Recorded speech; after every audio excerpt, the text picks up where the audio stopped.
En ce moment, pendant que vous regardez cette vidéo, votre banque prélève une commission sur chaque paiement carte que vous encaissez. Et ce qui est fascinant, c'est qu'elle n'a aucune raison de vous expliquer comment elle calcule ça.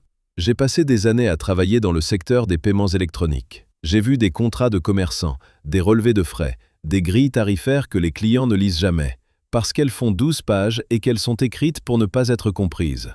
Ce que je vais vous montrer aujourd'hui, c'est exactement ce qu'on voit côté banque, et qu'on ne prend jamais le temps d'expliquer côté commerçant. Dans cette vidéo, vous allez comprendre où partent exactement ces euros à chaque fois que quelqu'un paye par carte chez vous, et surtout, comment commencer à les récupérer. Sans changer de banque, sans technicité, juste avec les bonnes informations. Voilà un chiffre pour commencer. En France, les frais de transaction sur les paiements par carte varient en moyenne entre 0,5% et 2,5% du montant encaissé, selon l'établissement, le type de contrat et le type de carte utilisée. Ça, c'est ce que vous payez à chaque fois que votre client tape son code.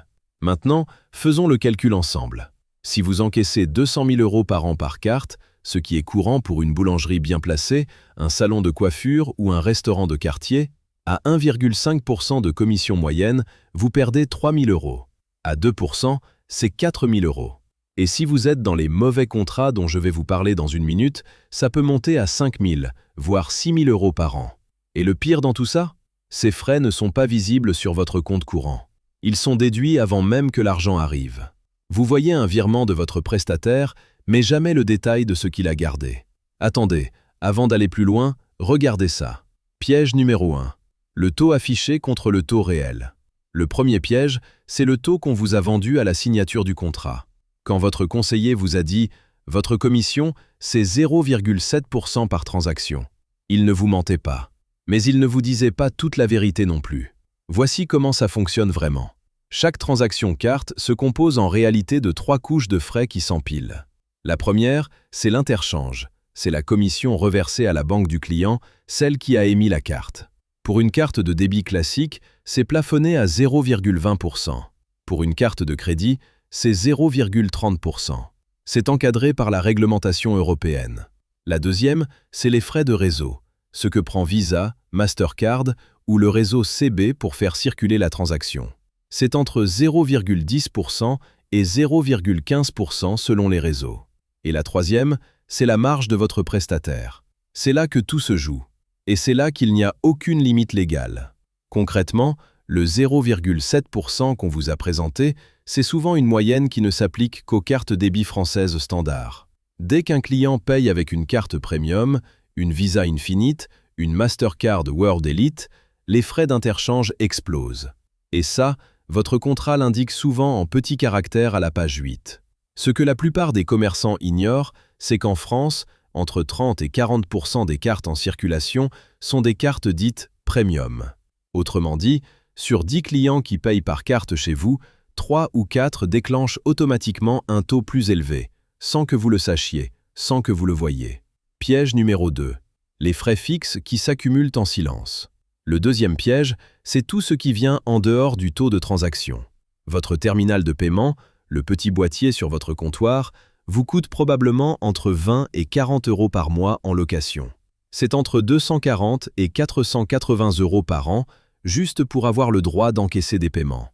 Ajoutez à ça des frais mensuels de service, des frais de traitement des impayés, parfois des frais de mise en conformité, des frais d'assistance téléphonique. Chaque ligne est petite. Ensemble, elles font une addition que personne ne calcule jamais. Et voilà le mécanisme que les banques adorent, la dispersion.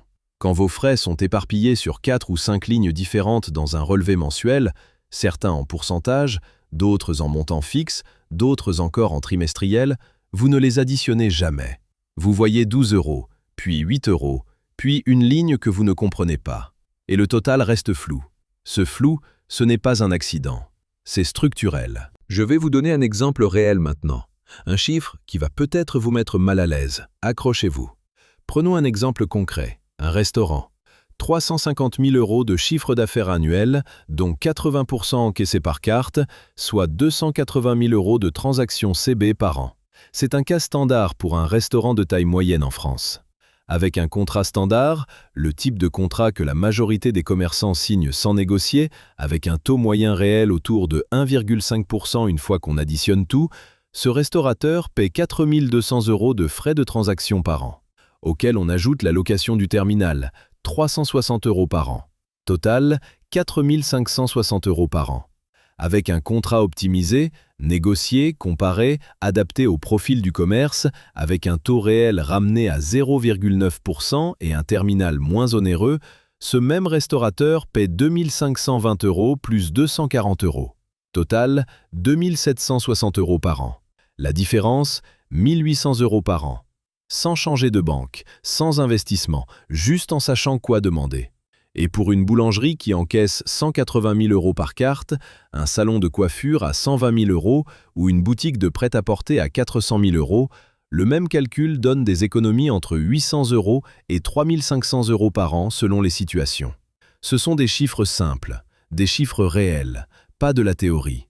Le vrai problème, ce n'est pas le montant de vos frais, c'est que vous n'avez aucun contrôle dessus. Votre banque fixe les conditions. Votre banque modifie les grilles. Votre banque ajoute une ligne dans votre contrat lors de sa révision annuelle, et vous ne le voyez peut-être que des mois plus tard, si vous le voyez. Et elle a tout intérêt à ce que ça reste comme ça. Parce qu'un commerçant qui ne pose pas de questions, c'est un commerçant qui paie sans négocier. C'est de la marge pure pour elle. La vraie question maintenant, c'est est-ce que vous avez envie que ça continue? La bonne nouvelle, et c'est pour ça que je fais cette vidéo, c'est entièrement corrigeable. Et vous pouvez commencer dès aujourd'hui avec ce que vous avez. Premier levier, lisez votre RAFEC. Le RAFEC, c'est le récapitulatif annuel des frais d'encaissement par carte. Votre banque est légalement obligée de vous le fournir chaque année. La plupart des commerçants ne l'ont jamais demandé. Ce document contient le détail exact de ce que vous avez payé. C'est votre point de départ. Sans lui, vous négociez dans le vide. Deuxième levier, comparez votre taux réel global. Pas le taux affiché dans votre contrat, le taux réel, calculé en divisant le total de vos frais annuels par votre volume CB annuel. Si ce chiffre dépasse 1,2%, vous avez de la marge pour négocier. Troisième levier, renégocier ou faites jouer la concurrence. Les banques bougent quand elles sentent qu'un client peut partir. Un simple email à votre conseiller, avec un devis concurrent en pièces jointes, peut déclencher une révision tarifaire dans les semaines qui suivent. Vous n'avez pas besoin de changer de banque, vous avez besoin de montrer que vous savez ce que vous payez. Maintenant, j'ai une question pour vous, et j'aimerais vraiment que vous répondiez dans les commentaires. Vous connaissez votre taux de commission réel, en ce moment, sur vos encaissements cartes? Pas le taux qu'on vous a dit à la signature, le taux réel, celui que vous avez calculé. Répondez oui ou non en commentaire. Je lis tous les messages. Et si cette vidéo vous a appris quelque chose que votre banque aurait préféré garder pour elle, partagez-la. Il y a forcément un commerçant autour de vous, un voisin, un collègue, un ami restaurateur, qui perd de l'argent en ce moment sans le savoir.